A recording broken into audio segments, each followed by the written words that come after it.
Muito bem, amigos telespectadores, amigas telespectadoras, caros internautas que nos assistem, e nesta websérie sobre os 50 anos do Polo Petroquímico de Capoava, o polo do Grande ABC, eu tenho a honra e a satisfação de conversar com um personagem cuja história de vida se confunde com a história do polo. Eles estão aí par e passo nesse meio século de atividades. É o químico Francisco Ruiz, gerente executivo do COFIP, que congrega todas as empresas desse polo. Ruiz, primeiro, muito obrigado por conceder essa entrevista. Ok, eu que agradeço a oportunidade, de falar da minha história e da história desse polo petroquímico, Então, eu comecei minha carreira lá em Cubatão. Na época, a Petrobras estava fazendo uma mudança grande no seu quadro de operadores, e eu me candidatei a uma vaga. Existia uma ideia na época de formar o que eles chamavam de super técnicos, junto com o Senai, inclusive lá da região. E eu entrei em 69 na refinaria. Foi um aprendizado muito grande na carreira lá nessa época, de 1969 até 1973. Aprendi tudo o que podia, mas o meu sentido de urgência e a minha inquietude intelectual não me permitiam que eu ficasse lá, porque a estrutura da Petrobras era um pouco diferente, então eu tinha uma carreira um pouco mais longa, mas ao mesmo tempo mais demorada, E eu sabia que tinha uma refinaria em construção em Paulínia, a Replan, e também o polo aqui de Capoava, que era como chamava na época, E eu não resisti, subi a serra no meu Fusquinha 64, trouxe a minha noiva, eu já tinha uma noiva nessa época, e meus pais. A minha mãe veio contrariada porque ela achou que eu tinha o melhor emprego de Santos, e tinha mesmo, mas eu precisava voar, Eu e a Célia, que era minha noiva, Viemos aqui ver o polo, ele existia de fato, já em construção.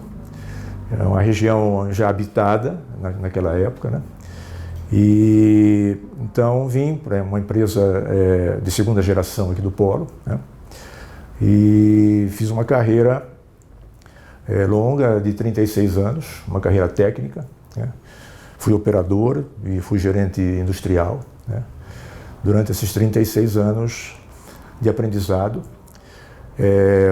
Pelo polo se localizar numa região já habitada, um aprendizado muito grande, porque a tecnologia foi assim atualizada todos os anos praticamente, por estar numa região, naquela época, esse polo, como foi o primeiro do Brasil, ele de alguma forma não foi pensado fora dessa região metropolitana, Então, depois desses 36 anos, eu saí da empresa que eu trabalhava, fui trabalhar na Biquim, fiquei algum tempo lá. Eu tinha interesse em aprender a lidar com uma instituição desse tipo. Fiquei lá 3 anos e depois fui convidado para vir aqui, junto com as empresas, fundar o COFIP ABC, em final de 2014 e início de 2015.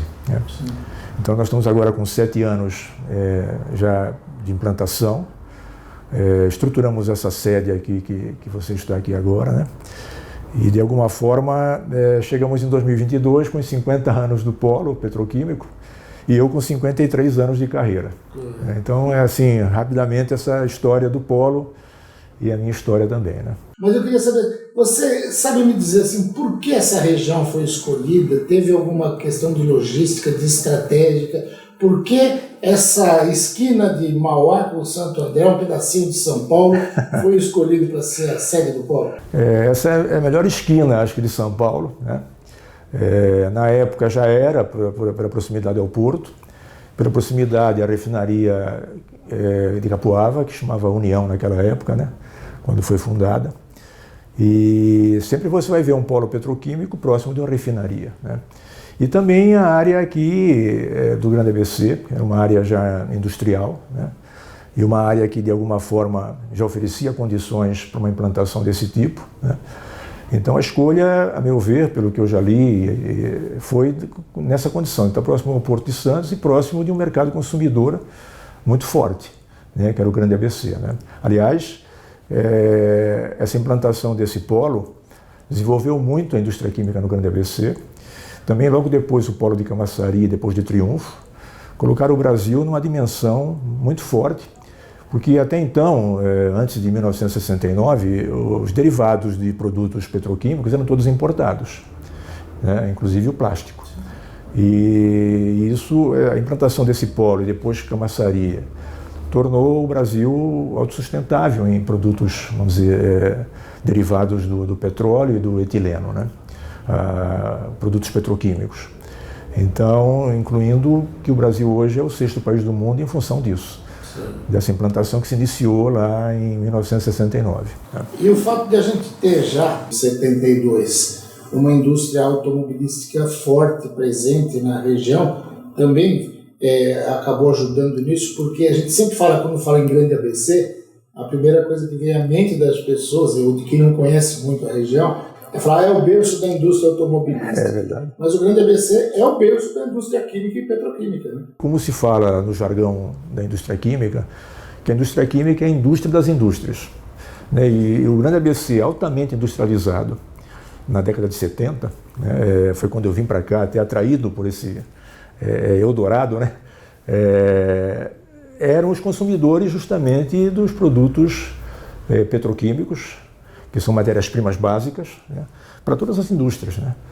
Tanto que a indústria, por exemplo, de tintas e vernizes do ABC ainda produz aqui 56% do PIB nacional. E na época que eu vim para cá ainda era mais do que isso. Né? Então a própria indústria automobilística usa tintas e vernizes, usa matérias plásticas nos carros, e tudo isso fazia muito sentido naquela época. Por isso ser aqui na região do ABC, né? Pelo número de indústrias que já existiam. Né? Hoje, quantas empresas compõem o polo? As empresas do polo, as empresas do COFIP, vamos chamar assim, né? Sim. Nós somos em 16 empresas, petroquímicas, químicas, distribuidoras, engarrafadoras de GLP. Se você expande para o Grande ABC, nós temos aí cerca de 1.200 micro, pequenas, médias e grandes empresas químicas, incluindo o polo. E isso já foi maior, esse número. Mas nos últimos anos, infelizmente, por uma questão de evasão de algumas empresas, houve uma redução desse número de empresas. Né? Mas ainda ela é significativa na geração de empregos e na geração de receita para os municípios. Né? Os números da Maxiquim mostram que 11% do PIB nacional é produzido no Grande ABC, na indústria química. Né? Emprega aí em torno de 40 mil pessoas na região, isso sem contar as empresas que de alguma forma ainda se utilizam na terceira, quarta geração, né? Mas é bem significativo, muito significativo. E se fala de São Paulo, que produz mais de 35% do PIB nacional, a área metropolitana de São Paulo, né? É muito grande, a potência da indústria. Né? Qual é o papel do COFIP no relacionamento com o poder público, com as empresas, com o entorno, com a comunidade? Vocês têm uma preocupação, têm trabalhos voltados para isso. Qual é o papel do COFIP?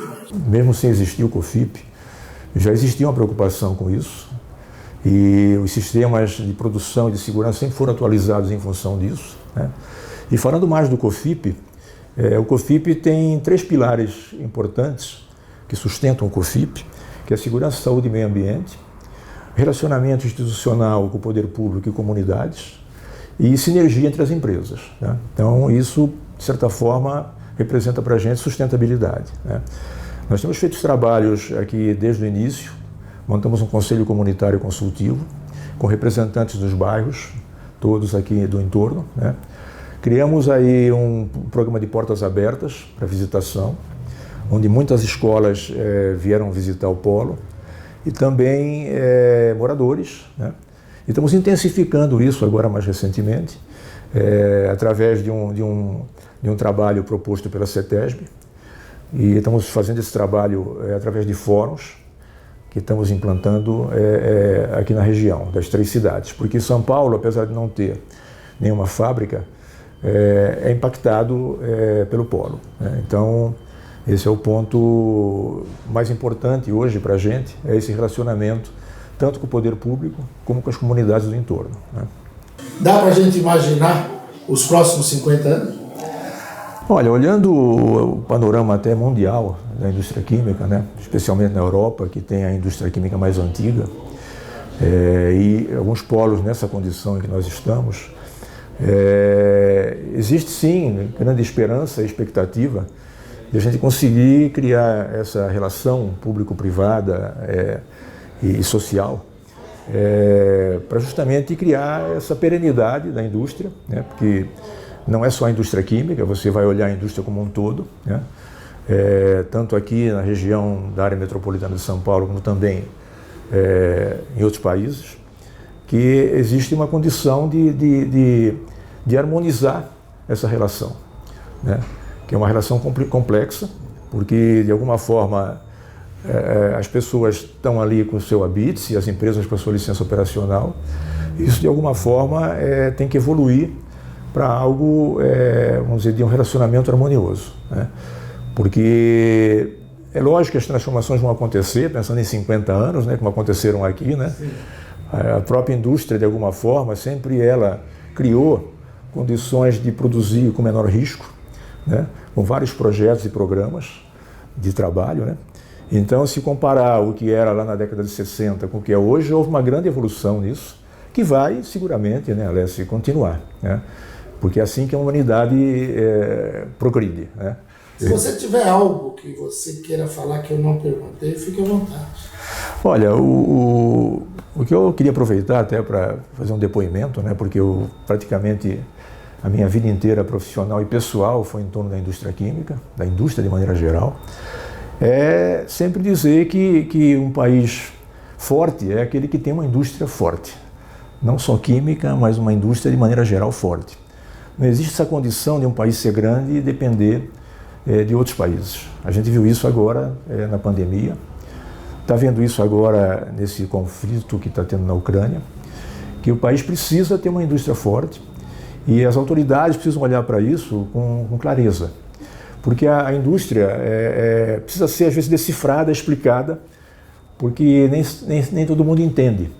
A indústria química, por exemplo, tem capital intensivo, então ela tem que ter segurança jurídica para poder existir, né? As outras também, mas a química principalmente. Então, acho que se eu fosse deixar algum recado aqui, seria esse, para a gente acreditar que a indústria é importante para o Brasil.